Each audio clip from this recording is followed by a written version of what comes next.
Alden with short update. Yung pauwi na nga ang Team Alden. Sakay na sila sa aeroplano after ng event sa Hong Kong. Bakit hindi nyo katabi si Alden? Nasa likod si Alden. Kita pa nga yung eyeglass niyang Meta Ray-Ban. Yun, no?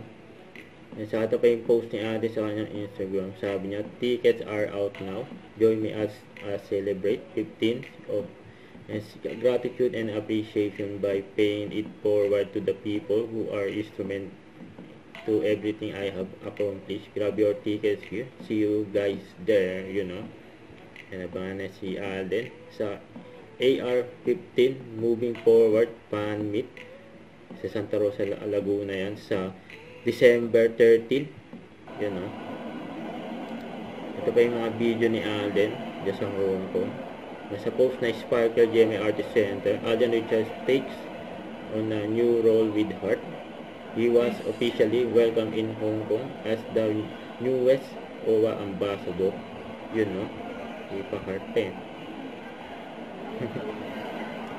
Congrats kay Alden. Ito po ang mga OFW. Kaya masaya ang mga Pinoy OFW na ma-meet si Alden. Yun, no?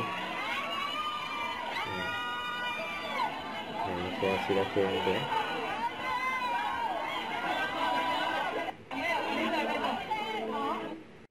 Don't forget to subscribe, click the notification bell for more updates. This is with Short Reaction Like. Stay tuned for more videos. See ya.